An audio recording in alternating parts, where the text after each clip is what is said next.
अब देखिए, अब लास्ट में क्या होता है, जो परशुराम जी है वो उनकी क्रोध की जो स्थिति थी वो और अधिक बढ़ने लगती है, और लक्ष्मण क्या उनको व्यंग भरे वचन कहते हैं।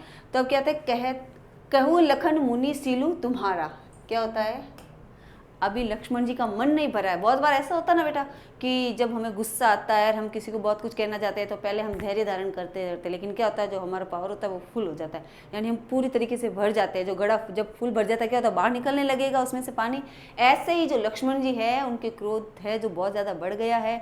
और जब परशुराम जी इतने व्यंग भरे शब्द कह रहे थे तो अब लक्ष्मण जी उनको वो भी नहीं रुक रहे हैं, उनको अपमानित करते। वो क्या कहते हैं, कहे लखन मुनि सील तुम्हारा, कि हे मुनि जो तो आपके व्यवहार के बारे में है कि कहो लखन मुनि सील तुम्हारा, को नहीं जाने विदित संसारा। कि हे मुनि आपका जो व्यवहार है उसको कौन नहीं जानता, आपके व्यवहार से तो सारा संसार ज्ञात है, यानी आपका व्यवहार तो पूरा संसार जानता है, कौन नहीं जानता। व्यंग भरे वचन बोला है, क्यों, क्योंकि उनको सबसे अधिक क्रोध आता था। ओके, फिर क्या है, मात पिता उरिन भय निके, रघुई रहा सोचू बड़ जी के। मात पिता उरिन भय निके, अब क्या है, अब और व्यंग भरे वचन कह रहे हैं, तुम मात पिता के ऋण से तो उरिन हो चुके हो। कौन कह रहे हैं, लक्ष्मण जी कह रहे हैं परशुराम जी को। क्या कह रहे हैं, मात पिता ही उरिन भय निके, तुम आप जो माता पिता के ऋण से तो उऋण हो गए हैं, गुरु ऋण रहा सोचू बड़ जी के, और अब आप सोच रहे हैं मैं गुरु के ऋण से उऋण हो जाऊं। देखिए बेटा, मैंने आपको बताया ये व्यंग्यात्मक शैली का प्रयोग किया गया है। जो कल मैंने जो मैंने पीछे जब हमने पढ़ा था तो मैंने थोड़ी सी आपकी कहानी छोड़ दी थी बीच में, तो अब मैं उसको कंटिन्यू करती हूँ। माता पिता के उऋण से कैसे कहा है, इसमें व्यंग है। ये वाला व्यंग है कि जब परशुराम जी अपने पिता को कहते हैं कि मैं आज्ञाकारी पुत्र हूँ, तो उनके पिता कहते हैं तुम आज्ञाकारी पुत्र हो, तो उनकी परीक्षा लेने के लिए वो कहते हैं कि जो मैं आज्ञा दूं उसका पालन करोगे, कि हाँ पिताश्री आप चाहे मेरी मृत्यु भी चाहे तो वो भी आपको प्राप्त होगी। तो कहते हैं चलो तुम अपने माता का वध कर दो।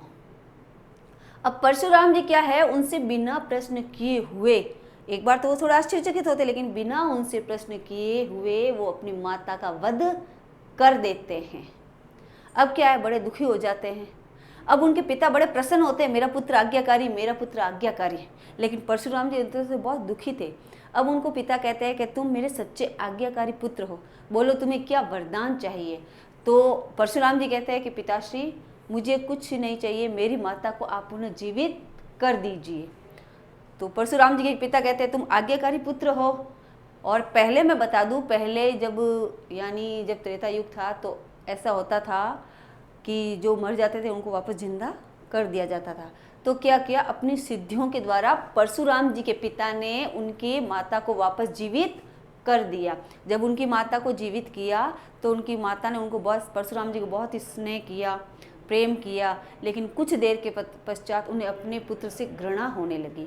जब वो अपने पुत्र को कहते हैं कि तुमने मेरा वध क्यों किया, सिर्फ एक पिता की आज्ञा के पालन के लिए, लेकिन मैं आज से तुम्हारा त्याग करती हूँ। क्यों, क्योंकि तुमने तुम्हारे पिता से ये भी नहीं पूछा कि पिताजी किसका वध करना है, माँ का वध क्यों करना है। बिना किसी कारण के, बिना किसी से पूछे तुमने वध कर दिया। ये तो तुमने अपनी माँ का भी वध कर दिया, संसार में ऐसे तुम बहुत गलत काम कर दोगे। इसलिए उनकी माँ ने परशुराम जी का त्याग कर दिया था। तो जो परशुराम जी ने पिता आज्ञा के लिए माता का जो वध किया था, उस कारण उसको बुरे नाम से जानते हैं। परशुराम जी को थोड़ा सा ये उनके ऊपर कलंक लग रहा था कि उन्होंने अपने माता का वध किया था। लक्ष्मण जी है इस कथा को जानते हैं, इस कारण वो उनको व्यंग्यात्मक शब्दों में क्या कह रहे हैं, माता पिता उऋण भय निके, कि तुम अपने माता पिता के ऋण से तो उऋण हो चुके हो, गुरु रहा सोचो बस जी के। अब क्या है, गुरु के ऋण से आप उऋण किस प्रकार होए ये योजन सोच रहे हो। सो जनु हमरे ही माथे काढ़ा, दिन चली गए ब्याज बढ़ भागा। सो जनु, अब कहते हैं कि अब क्या है, आप क्या सोचते हैं, ये जो माता पिता के ऋण से उऋण हो गए, जो गुरु का ऋण है वो आप मेरे द्वारा निकालना चाहते हैं, यानी मुझसे उसका भुगतान करना चाहते हैं, यानी मेरे ऊपर निकालना चाहते हैं, मेरे से वसूल करके आप अपने गुरु के ऋण से उऋण होना चाहते हैं। ऋण बता दूं मैं आपको बेटा, उधार। ओके, जैसे मैं बता दूं, माता पिता के ऋण से कोई उऋण नहीं हो सकता। जितना हम हमारे लिए हमारे माता पिता करते हैं उनसे हम उनका एक अंश भी नहीं कर सकते। यदि हम देखें तो हम उनके लिए हम उनकी सेवा कर लें, कितना भी कर लें। बचपन में आपने देखा होगा जब हम होते हैं तो 10 बार रोते हैं, हमारी माँ 10 बार हमें वो चीज़ दिलाती है, हमें स्नेह करती है। लेकिन बुढ़ापे में यदि वो हमारे साथ 10 बार ऐसा व्यवहार करे तो एक बार सहन करेंगे, दूसरी बार, लेकिन तीसरी बार में हम उनको लताड़ देते हैं। ये फैक्ट बात है बेटा, आप देख लीजिए। और अभी के समय में श्रवण कुमार जैसा पुत्र मिलना बड़ा मुश्किल होता है। हम ये नहीं कह सकते नहीं है, लेकिन क्या होता है कि सहन शक्ति नहीं है अभी के नौजवानों में। तो यहाँ पे लक्ष्मण जी परशुराम जी को कह रहे हैं, सो जनु हमरे ही माथे काढ़ा। अब क्या करना चाहते हो आप? गुरु के ऋण से उऋण होने के लिए ये ऋण मेरे द्वारा भुगतान करवाना चाहते हो आप। दिन चली गए ब्याज बढ़वागा। अब इतने दिन बीत गए हैं, अब तो ब्याज भी चढ़ गया होगा। अब क्या है, बहुत सारा ब्याज भी बढ़ गया, चढ़ गया है। अब आनई व्यवरी बोली, यानी बही खाता होता ना बेटा, बही खाता आप जानते हो, लेन देन जिसके अंदर लिखा जाता है। तो अब कहते हैं अब आने यानी लेके आ जाइए, व्यवहारी हो जिसके अंदर आप हिसाब किताब लिखते हो, जिसके अंदर क्या लिखते हैं बेटा, देखिए हिसाब किताब जिसके अंदर लिखा जाता है। अब कह रहे हैं कि आप अपने हिसाब किताब बोलो, आप जो हिसाब किताब लिखते हैं वो लेकर आ जाइए। तुरंत देव में थैली खोली, और मैं क्या करता हूँ, तुरंत अपनी थैली खोलकर, खजाने की थैली खोलकर मैं आपका जो ऋण है उसके ऋण और ऋण के ब्याज को चुका देता हूँ। ये पंक्ति थोड़ी आपकी मुश्किल से समझ में आएगी। क्यों समझ में आएगी? इसमें ऋण और ब्याज का दे रखा है। तो मैं बता दूँ, लक्ष्मण जी है परशुराम जी को व्यंग भरे वचन कह रहे हैं कि तुम माता पिता के ऋण से तो उऋण हो गए हो, अब आप गुरु के ऋण से उऋण होना चाहते हो, और गुरु के ऋण से उऋण होने के लिए जो सारा ब्याज है वो आप मुझसे वसूल करना चाहते हो। इसलिए हे मुनि, आपके हिसाब किताब के जो भी है, हिसाब किताब है वो लेके आ जाइए, बही खाते लेके आ जाइए मेरे पास। मैं क्या करूँगा, अपनी ज्ञान की जो पोटली है, जो मेरे पास रकम की पोटली है, उसमें से मैं आपको सारा हिसाब किताब निकाल के दूंगा ब्याज सहित, और मैं आपका ऋण चुका दूंगा। सुनी कटु बचन कुठार सुधारा। अब देखिए लक्ष्मण जी ने उनको अपने माता पिता का हत्यारा भी बता दिया है। आप देखिए कि माता पिता के ऋण से उऋण होना। अब इसके अंदर मैंने आपको बताया बार बार, इसके अंदर व्यंग्यात्मक शैली का प्रयोग किया गया, भावात्मक के साथ साथ व्यंग भी इसमें चल रहा है। तो लक्ष्मण जी इतने कठोर शब्द उनको कह देते हैं, इतने कड़क शब्द उनको कह देते हैं कि जो ऋषि मुनि है वो अंतरतम से जल जाते हैं। और अधिक क्रोध अवस्था में तो वो थे ही, लेकिन जैसे जैसे लक्ष्मण जी कठोर वचन उनको कहते हैं, अग्नि में घी का काम कर रहे हैं उनके जो वचन हैं।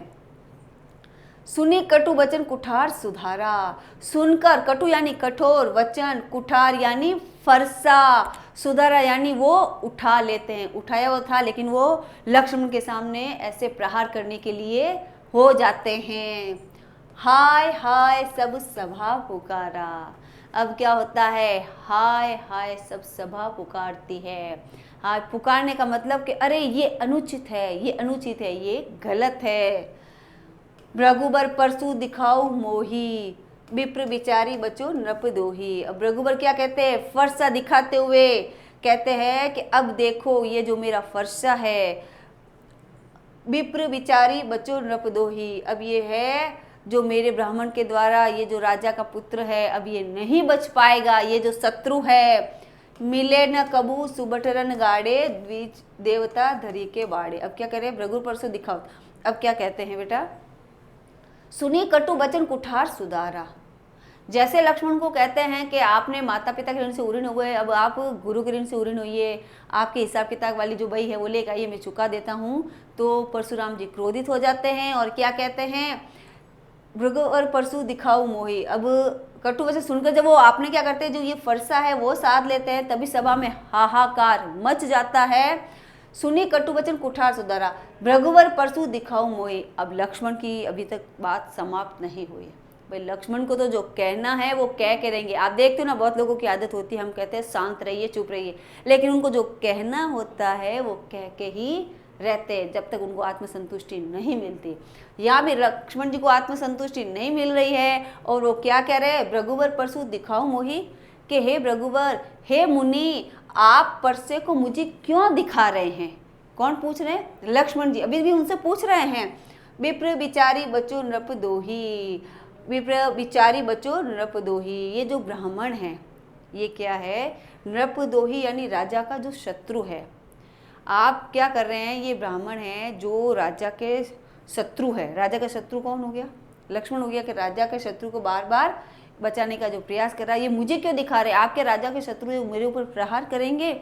मिले न कबू सुबट रणगाड़े। तो आप सुन लीजिए मेरी बात ध्यान से। मिले न कबू सुबट रणगाड़े। आपने क्या किया है? विप्र बिचारी बचो नृपदोही। आपने हमेशा विप्र यानी ब्राह्मण, जो ब्राह्मण होते हैं ना उनकी रक्षा की है। अर्थात आपने जो कमजोर होते हैं आपने उन्हीं से युद्ध किया है। कौन कह रहे हैं? लक्ष्मण जी कह रहे हैं। किसको? परशुराम जी को।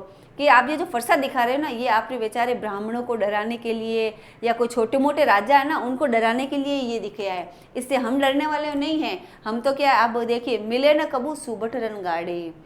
आप बस जो कमजोर ब्राह्मण है, कमजोर राजा, उसी को डराते हैं। क्यों? क्योंकि मिले न कबू सुबट रणगाड़े। आपको कभी रणभूमि में वीर योद्धा से आपका पाला नहीं पड़ा है। देखिए परशुराम जी जैसे वीर योद्धा पराक्रमी हैं, ऋषि तपस्वी, अब उनको वो ऐसा कह रहे हैं कि आपका क्या है? सुबट रणगाड़े यानी रणभूमि में आपका योद्धाओं से कभी पाला ही नहीं पड़ा है। द्विज देवता गरीब के बाड़े। आप क्या है? द्विज यानी ब्राह्मण होता है, यानी जो द्विज देवता घरे के बाड़े। आपने तो आपके जो इर्द गिर्द जो ब्राह्मण है और देवता है उन्हीं से युद्ध किया है। कौन कह रहा है? ये कह रहे हैं लक्ष्मण जी, कह रहे हैं कि हे मुनि, आपका कभी पाला है जो वीर योद्धाओं से नहीं पड़ा है। आपका पाला तो क्या है? ब्राह्मण और देवता को अपने घर के बाड़े में यानी अपने आसपास इर्द में ही उनसे पाला पड़ा है, और आप अपने आप को इतना पराक्रमी वीर कहते हैं।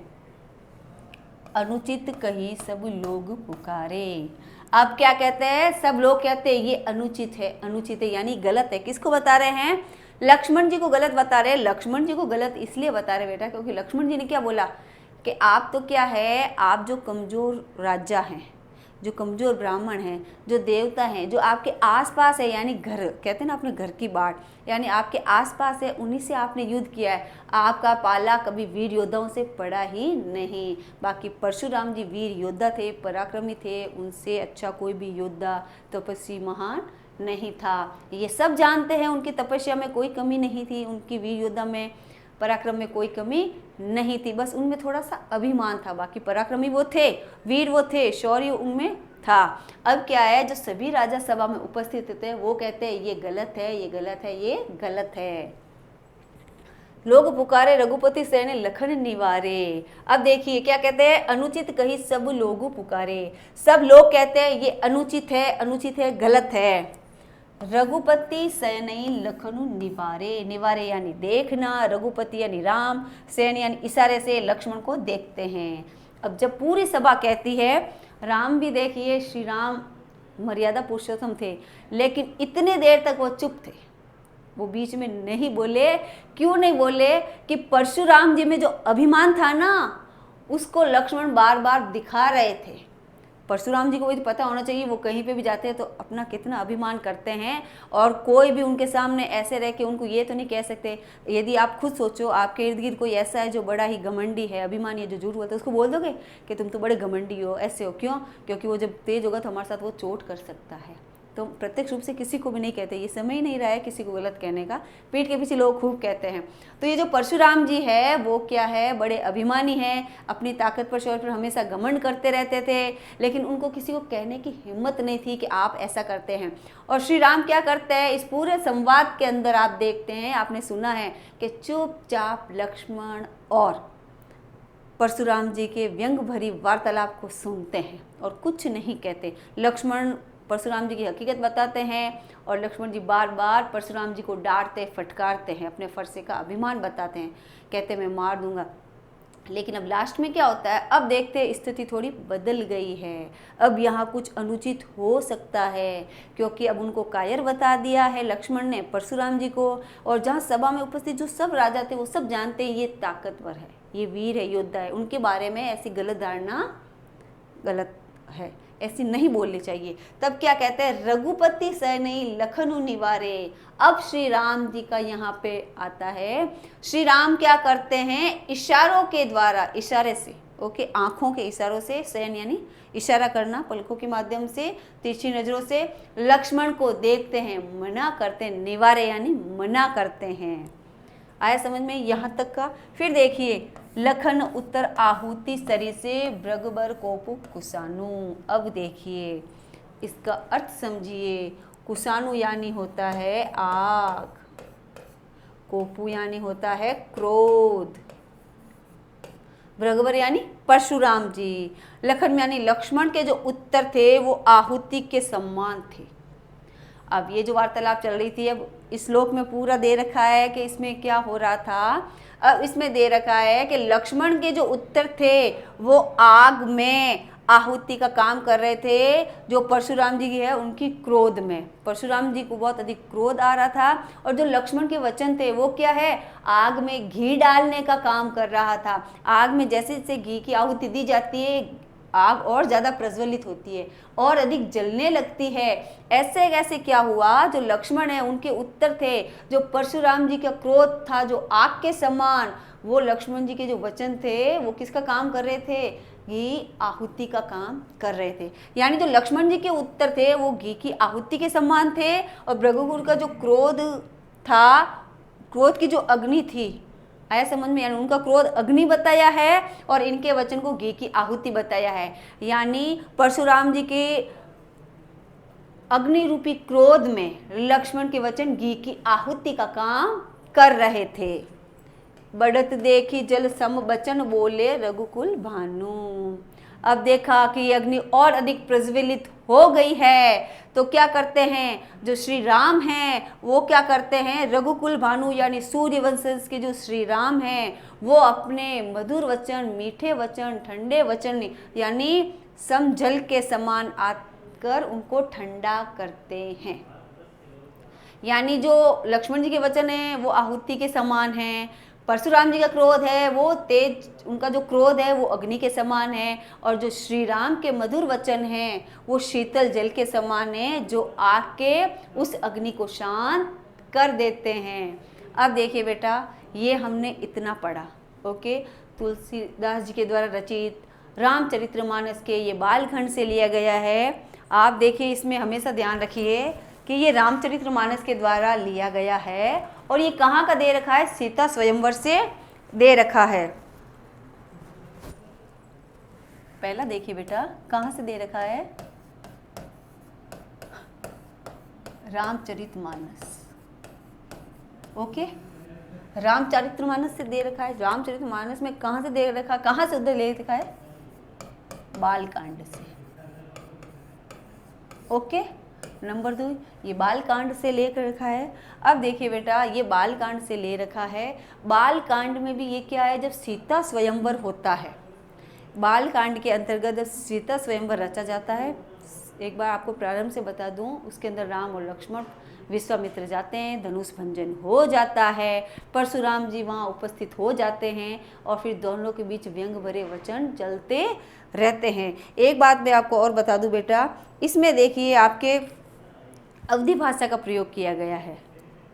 कौन सी भाषा का, अवधी भाषा का, अवधी भाषा का प्रयोग किया गया है, और इन्होंने राम भक्ति की है। रामचरितमानस के आते ही आपको पता चल जाता है कि इन्होंने भक्ति किसकी की है, राम भक्ति की है इन्होंने।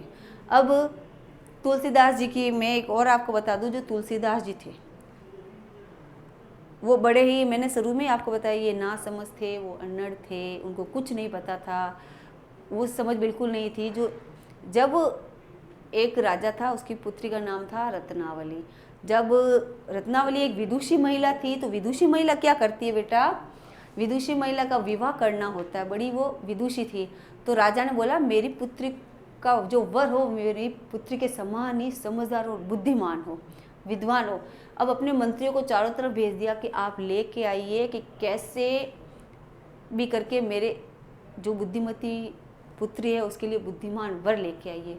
मंत्री होते हैं, जो सलाहकार होते हैं, अमात्य होते हैं, वो सब जगह ढूंढते हैं, लेकिन उनको ऐसा नहीं मिलता, वो हार जाते हैं, परेशान हो जाते हैं। लेकिन लास्ट में क्या होता है, राजा की तो आज्ञा का पालन करना ही पड़ेगा। तब वो क्या करते हैं, वो जंगल में जाते हैं और देखते हैं एक व्यक्ति है जो जिस डाल पे बैठा है, जैसे ये डाल है यहाँ बैठा है और यहाँ से वो काट रहा है। अब देखिए जिस डाल पे बैठा उसी को आगे से काटेगा तो वो खुद नीचे गिरेगा। तो मंत्रियों ने सोचा इससे मूर्ख तो व्यक्ति कोई हो ही नहीं सकता। तो उसने उसको नीचे बुलाया और बोला कि तुम्हारा विवाह हो रखा है। कहते हैं नहीं तो, कि चलो हम आपका विवाह करवा देते हैं, लेकिन एक शर्त है, तुम वहाँ जाके चुप रहना, कुछ बोलना मत, हम राजा से कह देंगे कि इनके मौन व्रत है। तुलसीदास जी तैयार हो जाते हैं और तुलसीदास जी फिर उस सभा में चले जाते हैं जहाँ स्वयंवर रचा जाता है। जब स्वयंवर रचा जाता है, जब वहाँ तुलसीदास जी जाते हैं तो देखते हैं कि पूरी सभा उपस्थित है। जो रत्नावली है वो सामने सिंहासन पर बैठी है, आमने सामने बैठे रहते हैं सभा में, और एक तरफ तुलसीदास जी को बिठा दिया जाता है। अब रत्नावली उनसे प्रश्न करने लगती है, तभी मंत्रीगण कहते हैं आज इनका मौन व्रत है। अब मौन व्रत है तो ये ऐसे कैसे रहेंगे, कि कोई बात नहीं आपके प्रश्नों के उत्तर दे देंगे। तो वो प्रश्न करने लगती है उनसे, वो उनसे पूछती है ऐसे करके। अब तुलसीदास जी कहते हैं कि अरे ये ऐसे क्या कर रही है। तो तुलसीदास जी समझते हैं वो मूर्ख तो थे ही, वो यूं यूं करके यूं यूं करती है। तो तुलसीदास जी सोचते हैं ये मेरी आंख फोड़ेगी, एक ऐसी औरत मैंने जीवन में कभी नहीं देखी। तो तुलसीदास जी यूं करके फिर उसको वापस यूं यूं करते हैं कि तुम तो मेरी एक आंख फोड़ोगी और मैं तुम्हारी दोनों आंखें फोड़ दूंगा। अब देखिए तुलसीदास जी के मन में तो ये था ये मेरी एक आंख फोड़ने को कह रही है, लेकिन मैं इसकी दोनों आंखें फोड़ दूंगा।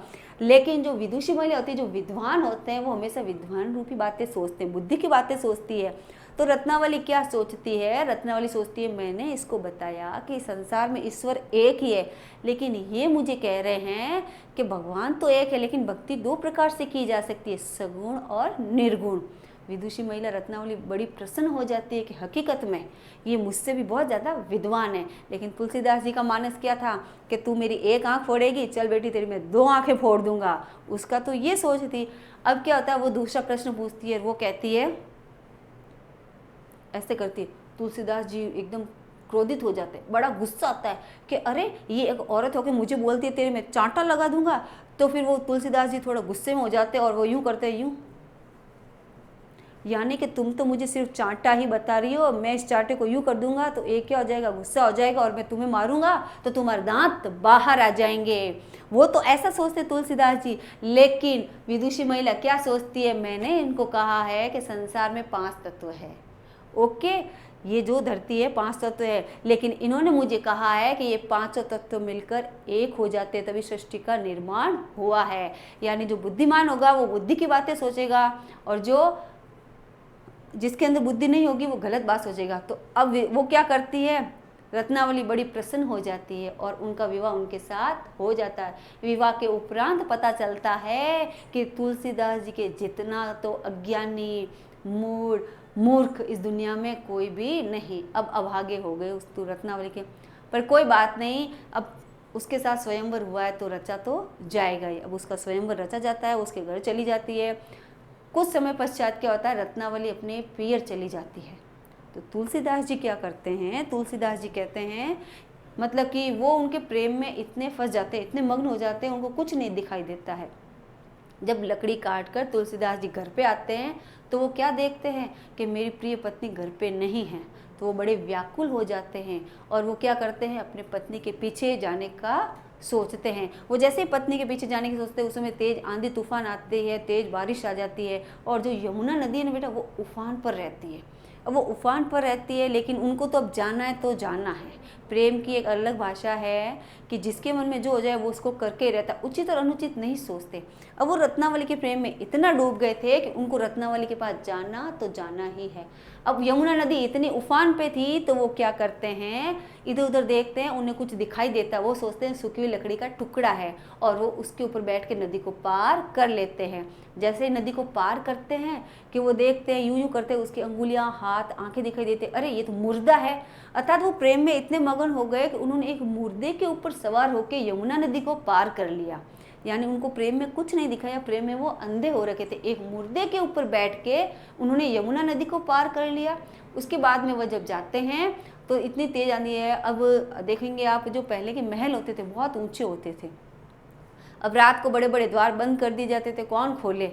तब वो देखते हैं कि जो रत्नावली का जो कक्ष है उसके अंदर थोड़ी सी मंद मंद बत्ती यानी लाइट जग रही है, रोशनी है। तो वो सोचते हैं वो मेरा इंतजार कर रही है, और वो क्या करते हैं, देखते हैं खिड़की के ऊपर से, यानी 5-6 मंजिल खिड़की के ऊपर से रोशनदान से एक रस्सी लटक रही है। वो उस रस्सी को पकड़ के ऊपर चढ़ जाते हैं। जैसे वो ऊपर चढ़ते, रत्नावली बोलती है, इतनी रात को इतने आंधी बारिश में आप कहाँ से आए?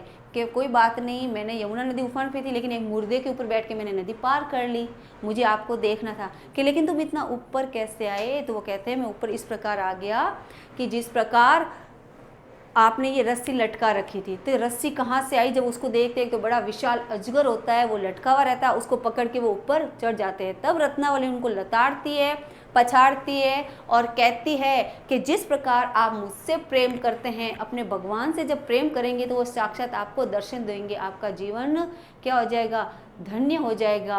उनके लताड़ने की, फटकारने की उनको इस प्रकार बुरा लगा कि उन्होंने स्त्री का त्याग कर दिया और वो भगवान की भक्ति में लीन हो गए। तो ये जो तुलसीदास जी है, उन्होंने ये जो रामचरितमानस लिखा है, उनसे भगवान का साक्षात होने पर भगवान ने उनको बोला है। हनुमान जी, उन्होंने हनुमान बाहुक भी लिखा है।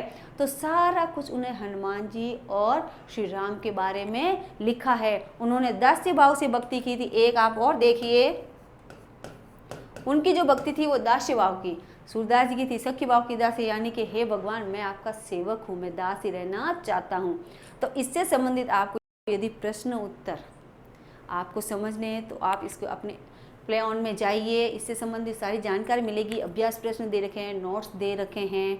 और तुलसीदास जी मोस्ट इम्पोर्टेंट है बेटा, आप ये वीडियो शुरू से लेके अंत तक जरूर देखें, क्योंकि तुलसीदास जी और ये जो सूरदास जी मोस्ट इम्पोर्टेंट है, बोर्ड के एग्जाम में ज़रूर आते हैं। इसमें से आपके 100 to 100 1 या 2 प्रश्न तो ज़रूर आएंगे। आशा है आपको ये वीडियो समझ में आया होगा, अच्छा लगा होगा। यदि अच्छा लगा है तो आप इसको लाइक कर सकते हैं और आप इस वीडियो को डाउनलोड कीजिए और देखिए। ओके बेटा, गुड बाय।